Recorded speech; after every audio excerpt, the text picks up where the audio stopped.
এই ভিডিওটা করছি এখন আমি আমার সন্তানের জন্য। ওর নাম তাহমিদ আকিব ইহান, ওর বয়স এখন 8 বছর। এখানে ওর জন্য ওর লাইফের কিছু দর্শন দেওয়া থাকবে, যে দর্শনগুলো ও ফিউচারে ফলো করলে could be kind of mentoring basically for him. So it's all about from my life experience and learning that I have achieved from my entire life. The most important part is এটা আসলে শুরু করতে চাই আমার একদম শৈশব থেকে। তো মানুষের তো শৈশবের খুব বেশি স্মৃতি তো মানুষের মনে থাকে না, তো যখনকার যে স্মৃতিগুলো মনে আছে, তখনকার যে স্মৃতিগুলো অ্যাকচুয়ালি এখনও মনে পড়ে। তো উল্লেখযোগ্য জিনিস হচ্ছে আমার বাবা সরকারি কর্মকর্তা ছিলেন। তো দেখা যেত যে মাসের 1 তারিখ থেকে 5 তারিখের ভেতরে বেতন আসতো। এগুলো এই বেতনগুলো আপনার 10 থেকে 12 তারিখের ভিতরে সব শেষ হয়ে যেত।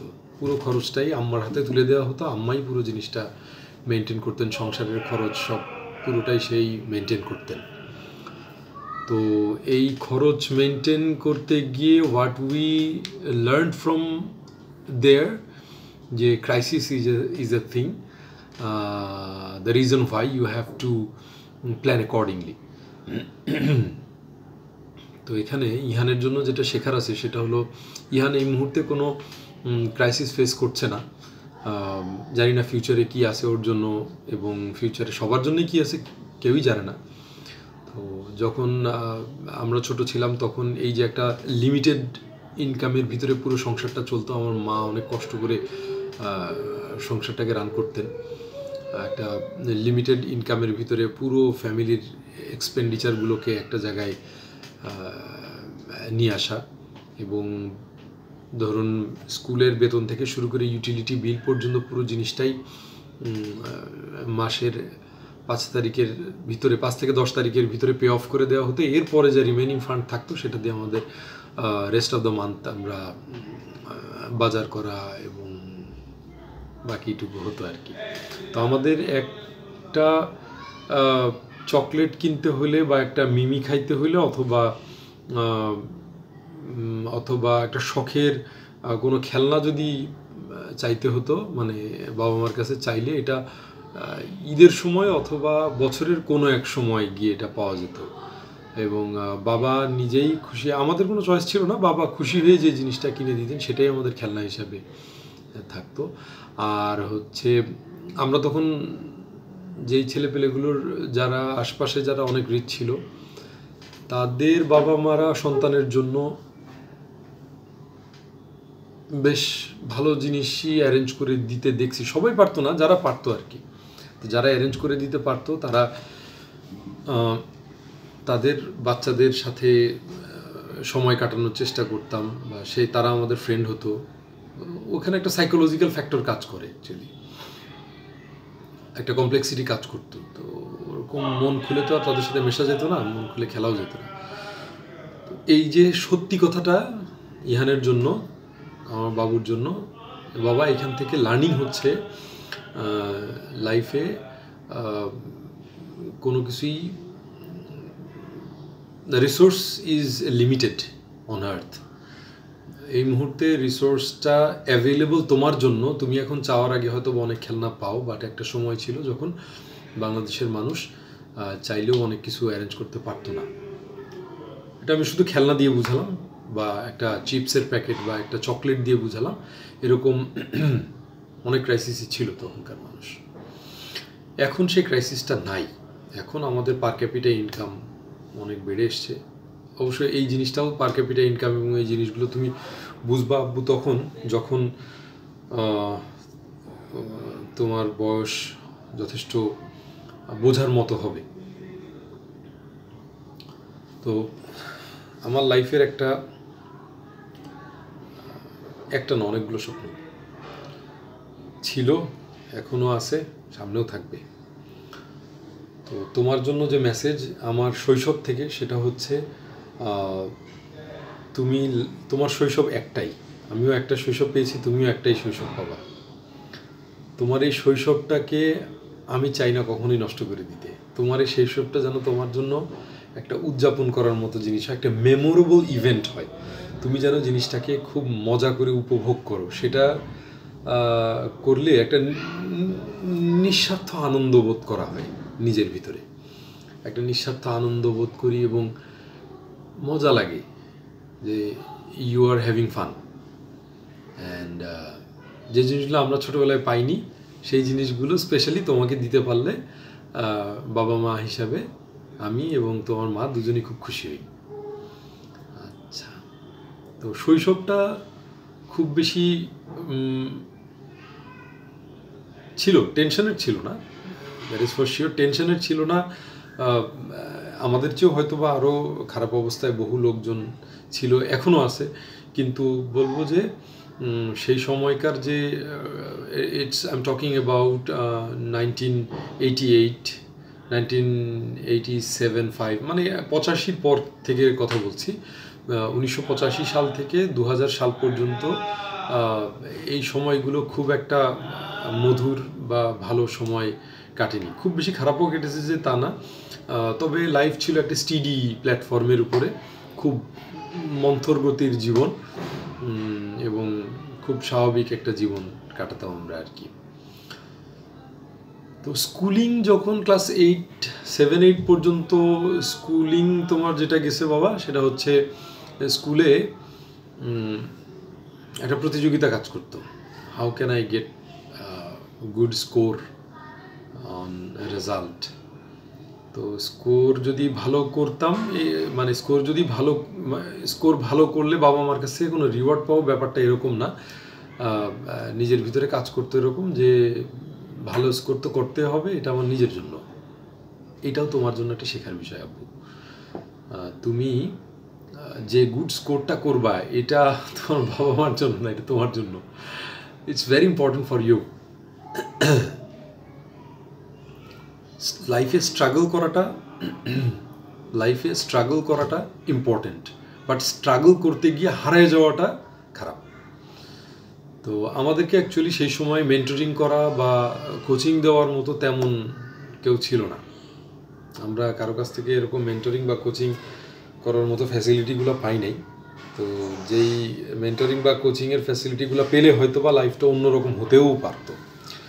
তো ক্লাস 1, 2, 3, 4 কথা খুব বেশি মনে নাই, 4 থেকে 7 পর্যন্ত লাইফ খুব স্টিডি গেছে। এরপরে ক্লাস 9-এ উঠলাম, 7-8 পার করে 9-এ উঠলাম। 9-এ রেজাল্ট ভালোই ছিল, খারাপ না, খুবই ভালো ছিল। তো রেজাল্টের উপরে বেস করে হেডমাস্টার সাহেব তখনকার ছিলেন মহিবুর রহমান, কাজী মহিবুর রহমান, উনি স্কুলে একদিন ডেকে বললেন যে বাবা, ভালো রেজাল্ট কিন্তু স্কুলের নাম উজ্জ্বল করতে হবে। তো স্কুলের নাম উজ্জ্বল করার এই মিশন নিয়ে 2 বছর খুব পরিশ্রম করলাম। তো 2 বছরের পরিশ্রমে সেই স্কুলের নামটা উজ্জ্বল করা হয়নি।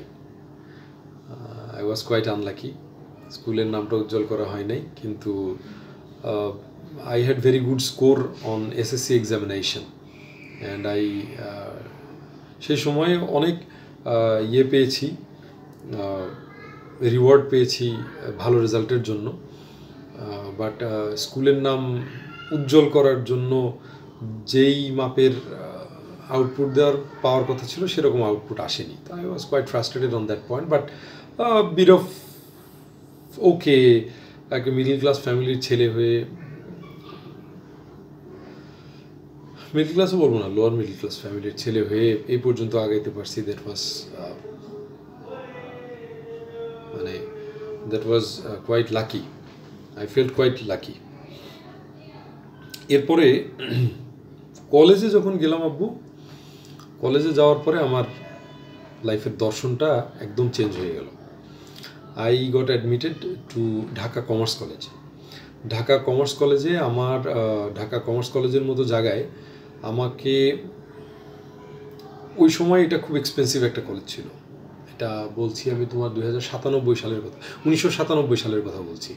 তো 1997 সালে তোমার এই কলেজটা ছিল খুবই এক্সপেন্সিভ একটা কলেজ। তো ওই কলেজে পড়ালেখা করাটাও খুব ডিফিকাল্ট এবং টাফ ছিল।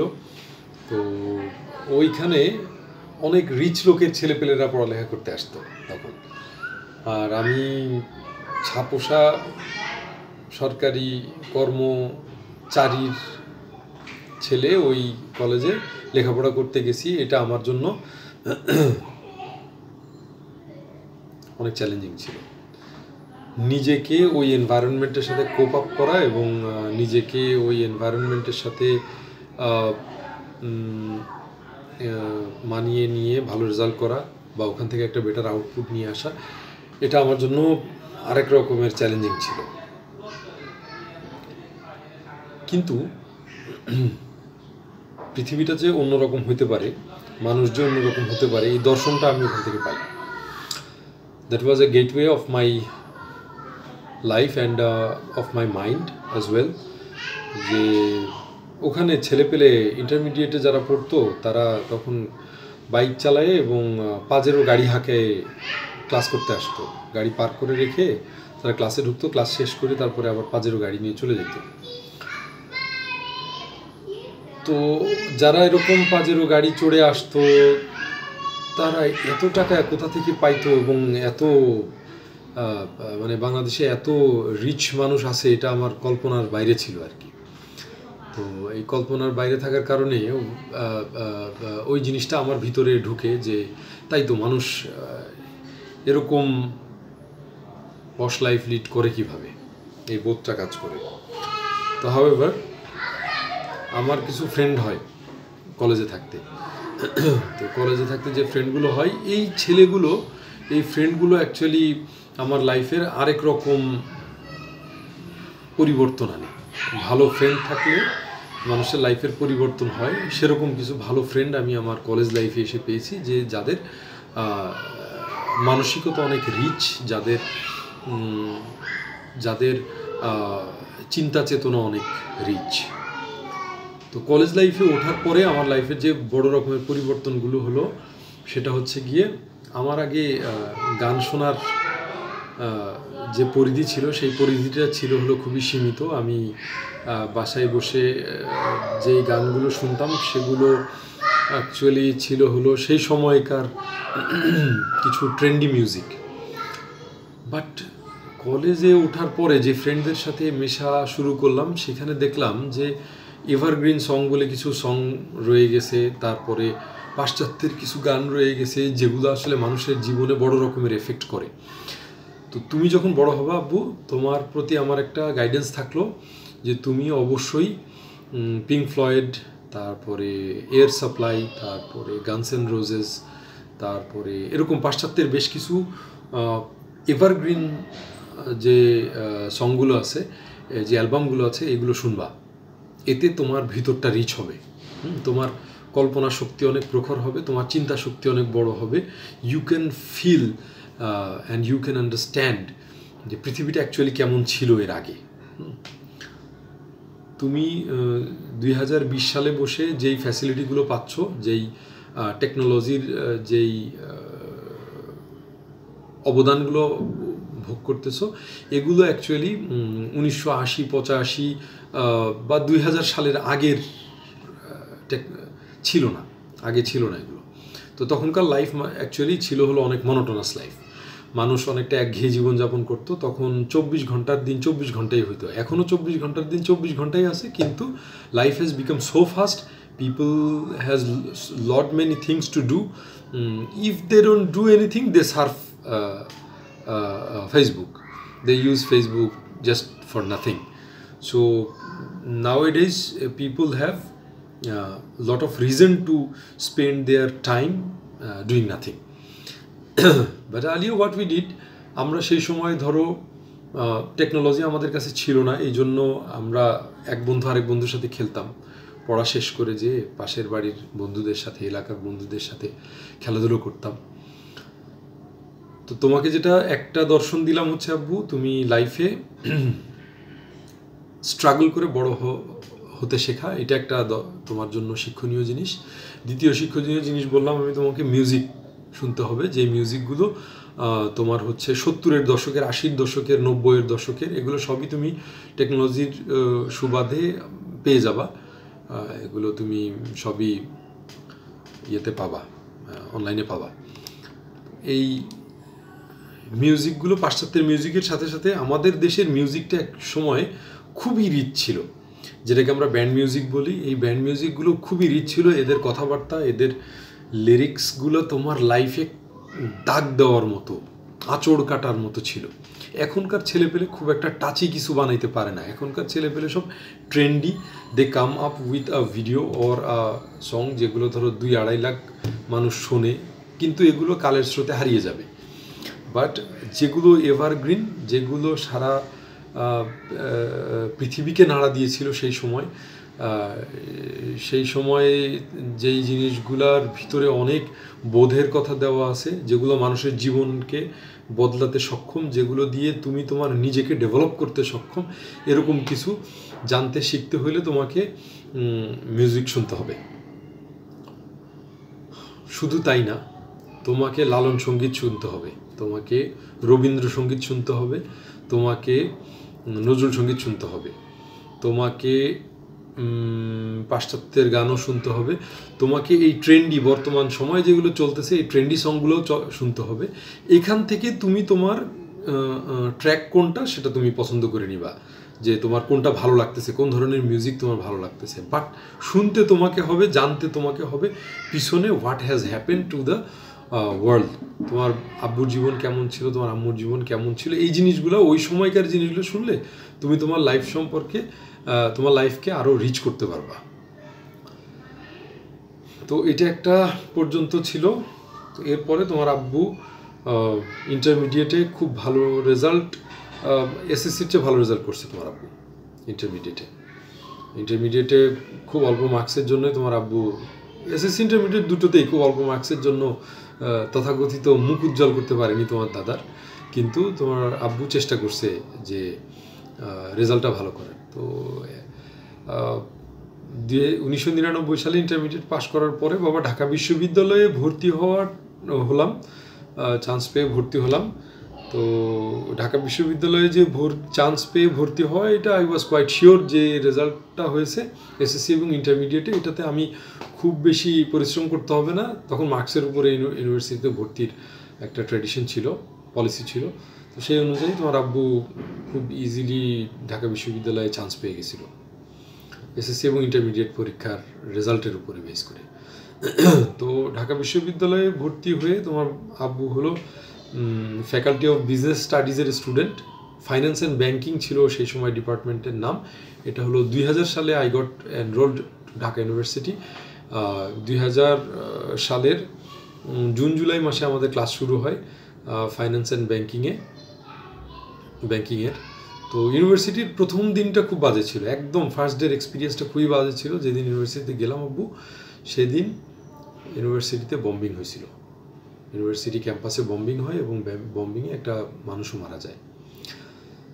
তো সেদিন ক্লাসে মাহফুজুর রহমান স্যার নামে একটা স্যার ছিলেন। উনি ক্লাসে এসে দুইটা তত্ত্ব দিলেন। একটা হচ্ছে, you have two things in your hand. One is book, another is extracurricular activities. বললাম আর কি এটার নাম। তো if you want to study, you can get yourself rich here, and if you don't want to get involved in study, then you can have some other duties and responsibilities. There are so many things to do. অনেক কিছুই করার আছে আসলে ঢাকা বিশ্ববিদ্যালয় জায়গাটা একটা উন্মুক্ত জায়গা, একটা অনেক ভাস্ট এরিয়া। এখানে জ্ঞানের চর্চা, আমাদের সময় ঢাকা বিশ্ববিদ্যালয় অ্যাকচুয়ালি তার সুনাম অনেকটাই হারিয়ে ফেলেছিল, যেটা আবার আমাদের সময় এসে আবার রিকভার হয়। সেই সময়ে ঢাকা বিশ্ববিদ্যালয় থেকে পাশ করে বেরোইতে 4 বছরের কোর্স করতে সময় লেগে যেত, 6-7 বছর লেগে যেত। তো সেশন জটে পড়ে থেকে ছেলেপেলের বয়স বেড়ে যেত, কিন্তু আমাদের সময় 4 বছরের কোর্স 4 বছরেই শেষ হয়েছিল। বিকজ ওই সময় যে সেশন জটের ইস্যু ছিল এবং যেই ব্যাকলগগুলো ছিল, এই ব্যাকলগগুলো গভর্নমেন্ট সেই সময় ক্লিয়ার করে ফেলে। তো ঢাকা বিশ্ববিদ্যালয় বেসিক্যালি সেই সময় আবার তার আগের জায়গায় ফেরত আসে। তো ওইটার সুবিধা পাইলাম আমরা। আমারও 4 বছরের কোর্স 4 বছরেই শেষ হলো। ঢাকা বিশ্ববিদ্যালয়ের 4টা বছর ছিল খুব মজার। 4টা বছরের ভিতরে তোমার আব্বু অ্যাকচুয়ালি ফার্স্ট ইয়ারটা যেটা করছে সেটা হচ্ছে গিয়ে I never studied in co education. So Dhaka ইউনিভার্সিটিতে ভর্তি হওয়ার পরে যখন তোমার আব্বুর পাশে একটা বান্ধবী বসতেছে পড়ার জন্য, সে আবার তোমার খাতা ধরে টান দিচ্ছে, আমরা হ্যান্ডশেক করতেছি, একসাথে বসে আড্ডা মারতেছি, it gave me a different kind of flavour and it gave me some sort of different environment basically. And এটা আমি অনেকটা হজম করতে আমার সময় লাগছে প্রথম 2-3 মাস। তো ওইখানে ভর্তি হওয়ার পরে আমার আরেকটা ইন্টারেস্টিং ব্যাপার তোমাকে বলছিলাম, কলেজ লাইফে আমার খুব ভালো কয়েকটা বন্ধু হয়। এই ভালো কয়েকটা বন্ধুর সবগুলোই আমরা ঢাকা বিশ্ববিদ্যালয়ে চান্স পাই, একদম সবগুলা। তো সবগুলো চান্স পাওয়াতে একটা ফ্যামিলিয়ার এনভায়রনমেন্ট পেয়ে গেলাম আমরা, এবং ওইখানে পড়ালেখা করতে খুব মজা লাগতেছিল। এছাড়াও নতুন আরও কিছু মেয়ে বন্ধু হইলো আমাদের, নতুন অন্যান্য অনেক বন্ধুবান্ধব হইলো। এই বন্ধুবান্ধবদেরকে নিয়ে ক্লাস করতেছিলাম। তো এর ভিতরে আবার টিপিক্যালি যেটা হয় ওই সময়কার একটা ছেলের প্রেমে পড়া, প্রেমে পড়ে আই গেট ডাম্পড অ্যাজ ওয়েল। তো ওই সময় একটু মন টন খারাপও হয়েছিল। তো এই জায়গাটায় এসে তোমার জন্য একটা লার্নিং হচ্ছে গিয়ে you become a boss. You become a boss. Control the environment. Don't be controlled. Control the environment. তোমার একটা প্রভাব থাকবে পরিবেশের উপরে, তুমি পরিবেশ দ্বারা প্রভাবিত হবা না।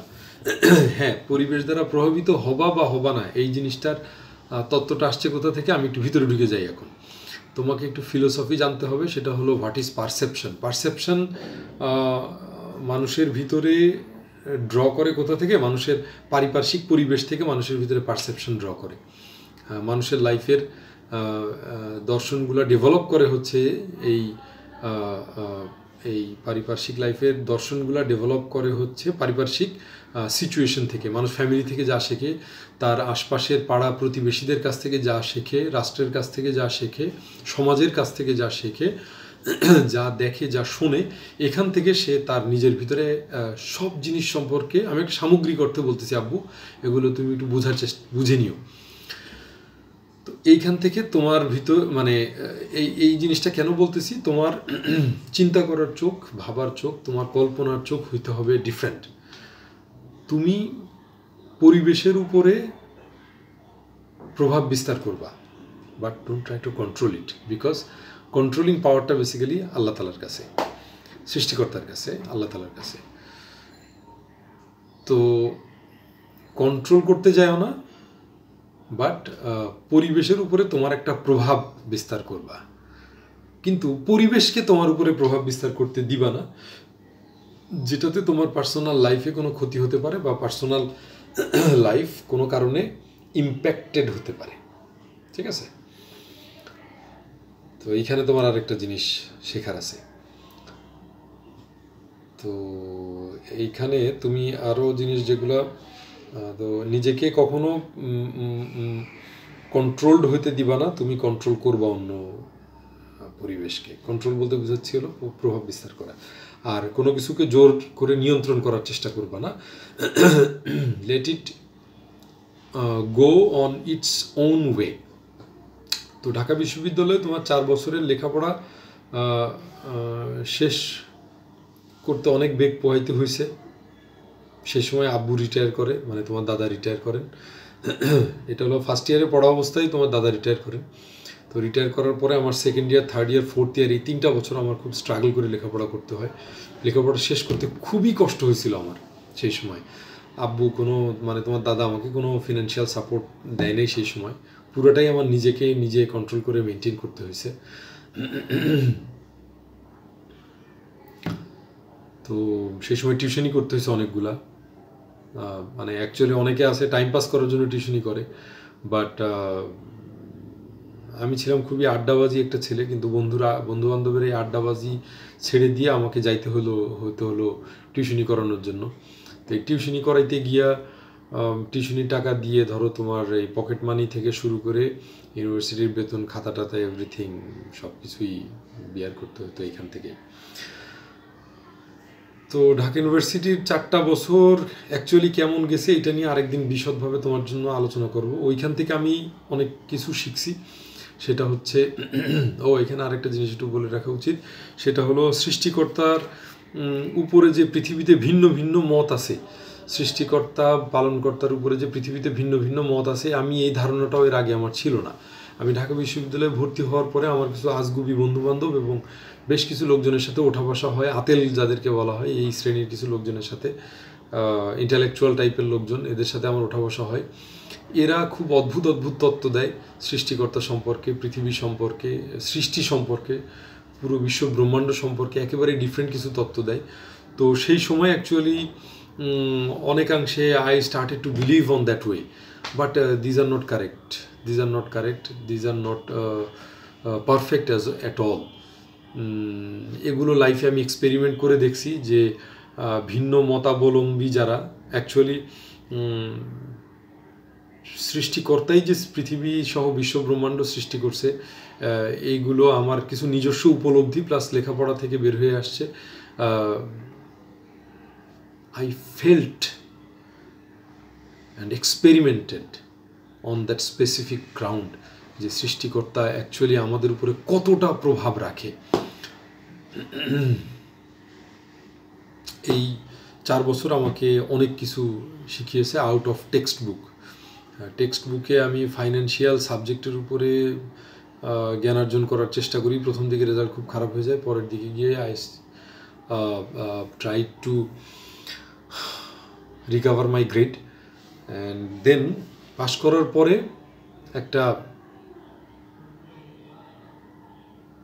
এখন সামনে চাকরির জীবন। আব্বু রিটায়ার্ড, মানে তোমার দাদা রিটায়ার করছে, বড় ভাইও তখনও ভালো কোনো চাকরিতে ঢুকতে পারে নাই। ছোট ভাইটা মানে তোমার সালমান চাচু তখনও মাত্র ইন্টারমিডিয়েট পাশ করছে, করে এবার তার অনার্সে পড়ার পালা। তো আমাকে সব কিছু ফেলে রেখে অনার্স শেষ করেই আমাকে চাকরিতে ঢুকতে হইলো, কারণ সংসারের দায়িত্ব নেওয়ার জন্য চাকরিতে ঢুকতে হইলো।